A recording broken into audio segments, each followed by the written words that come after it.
Clash Royale, the iconic real-time strategy card game developed by Supercell, has experienced a remarkable resurgence in 2025, reaching heights no one predicted just a few years ago.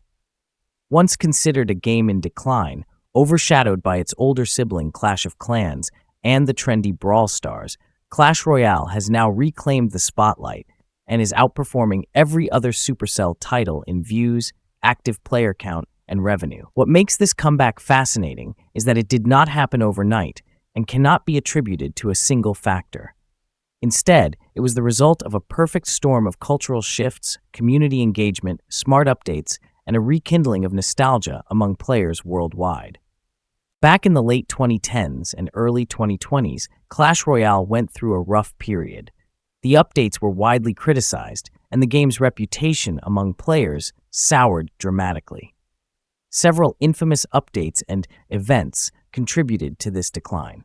Clan Wars 2, for example, was supposed to revolutionize clan gameplay, but turned out to be a buggy, uninspired mess that drained the fun out of group play.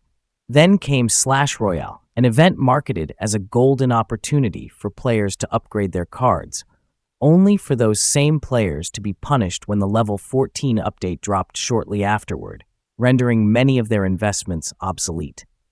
Players who did not participate in the event ironically found themselves ahead in resources and progression. This mishandling created a deep sense of betrayal within the community. Supercell further damaged trust with the introduction of elite wildcards alongside level 15, a system so grind-heavy and punishing that even max-level players felt like they were starting over. On top of that, the update for losers gutted Pass Royale, nerfed gem rewards, worsened masteries, and stripped rewards from the popular 2v2 mode. The community felt disrespected and ignored. Players quit in large numbers, YouTubers voiced their frustrations daily, and the game's subreddit was flooded with memes portraying Clash Royale as nothing more than a corporate cash grab. For years, it seemed like Supercell was not listening to its community, and the game's future looked bleak. Fast forward to 2025, and the narrative has shifted completely. In June of this year, Clash Royale achieved a milestone that shocked both fans and industry analysts. It generated $41 million in revenue in a single month. This number not only represented a massive 38% jump over Clash of Clans' revenue for the same period, but also a staggering 47% more than Brawl Stars. Even more impressive, these figures didn't include direct purchases made through the Supercell store, meaning the actual total was even higher. Across all their games combined, Supercell earned over $112 million in June alone. For context, that's more than many game publishers make in an entire year. What fueled this unprecedented growth? A combination of factors, starting with cultural momentum. Memes on platforms like TikTok and Instagram played a surprisingly pivotal role in bringing players back. The Sneaky Goblin meme, in particular, went viral, sparking a wave of nostalgic interest. High-profile streamers and content creators also contributed, with figures like Jinxie and Ken leading the charge. These creators made Clash Royale cool again by producing engaging, relatable content that showcased both skillful gameplay and humorous moments. Unlike the highly polished, manufactured style of some other gaming channels, their content felt organic and authentic, resonating deeply with viewers. However, cultural trends alone wouldn't have been enough without meaningful changes to the game itself. For the first time in years, Supercell started releasing updates that were not only functional, but genuinely fun. They weren't groundbreaking, but after so many disappointing updates in the past, even modest improvements felt miraculous to the community. These updates addressed long-standing issues that had plagued the game for years. For example, Trophy Road was expanded to 10,000 trophies, giving mid-level players more room to progress without constantly bumping into frustrating barriers. Ranked play also received a much-needed overhaul, with seasonal resets, unique rewards, and a structure that felt fair and rewarding rather than punishing. Perhaps the boldest move was the introduction of Merge Tactics, a completely new game mode built directly into Clash Royale. Merge Tactics isn't just a variation of the core gameplay. It's essentially an entirely separate auto-battler game within the same app. Players choose a ruler with unique passive abilities, buy troops from a shared shop, merge duplicates to create stronger units, and compete against 4 other players simultaneously. The mode features its own economy, progression system, and cosmetics, offering a fresh experience for veterans and casual players alike. This move cleverly increased engagement without splitting the player base across multiple apps. Not everyone welcomed Merge Tactics, though. The mode was designed to replace Clash Mini, a separate Supercell game that had been beloved by its own dedicated community. For fans of Clash Mini, Merge Tactics felt like a betrayal, a reboot rather than a continuation. While Merge Tactics itself is well-designed and fun, its existence came at the cost of a game that many players had invested time and emotion into. This created some lingering bitterness among that segment of the community. Nevertheless, from a business perspective, combining games under one umbrella was a smart strategy, increasing player retention and playtime while keeping everything consolidated in a single ecosystem. Alongside these structural changes, Supercell has also improved its handling of new content. Historically, the release of new cards often destabilized the game, leading to frustrating balance issues and broken metas. In 2025, this trend has finally been reversed.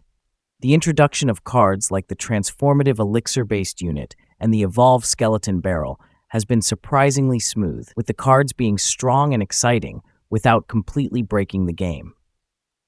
This represents a huge improvement over the chaos of past years, where overpowered launches would be followed by hasty hotfixes, leaving players feeling like guinea pigs in a never-ending experiment. Another key development has been the renewed focus on creativity. Players and content creators have been sharing innovative ideas for new game modes and cards, some of which have captured the imagination of the community. Concepts like aquatic battles that utilize the river as a gameplay element, tower defense-style modes, and survival-based PvE experiences have sparked excitement. While many of these remain fan-made dreams rather than official features, they demonstrate the untapped potential of Clash Royale's core mechanics. Supercell's willingness to experiment, as seen with Merge Tactics, suggests that some of these ideas could eventually become reality. Importantly, Clash Royale remains free to play, making it accessible to a broad audience. However, like most mobile games, it does include microtransactions for cosmetic items, progression boosts, and other conveniences. While there was a time when these monetization practices felt overly aggressive, particularly during the Elite Wildcard debacle, the current balance between free and paid content seems more reasonable. Players can still progress and compete without spending money, especially with the improvements made to ranked rewards and progression systems. This balance has been crucial in rebuilding trust with the community. The resurgence of Clash Royale is also evident in its global reach. Player counts and search interest have peaked at levels not seen since 2017, with countries like Germany, Turkey, and regions across Latin America experiencing significant growth. This surge has occurred despite the absence of once popular features like 2v2 rewards, indicating that the core game itself has regained its appeal. Looking at Clash Royale's journey up to 2025, it's clear that the game has evolved significantly. From a period of near-death fueled by mismanagement and poor communication, it has transformed into a dynamic hub of creativity and competition. The addition of new modes like Merge Tactics, balanced card releases, and more thoughtful updates have given players reasons to stay engaged. Meanwhile, the cultural influence of memes and streamers has brought the game back into the public consciousness, attracting both returning veterans and curious newcomers. The future of Clash Royale appears bright, but there are still opportunities for growth.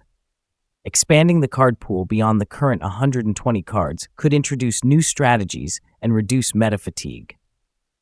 Exploring innovative mechanics, such as water-based arenas or specialized side modes, could keep gameplay fresh without disrupting the competitive ladder. And continuing to listen to the community will be essential to maintaining the trust that has been painstakingly rebuilt.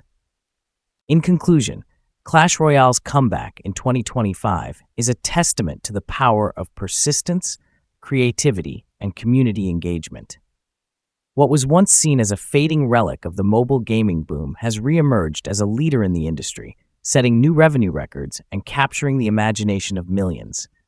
It remains free to play, fun to watch, and deeply strategic to master.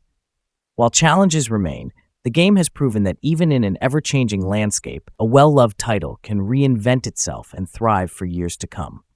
For both longtime fans and new players, Clash Royale in 2025 represents not just a game, but a thriving ecosystem of competition, creativity, and shared nostalgia.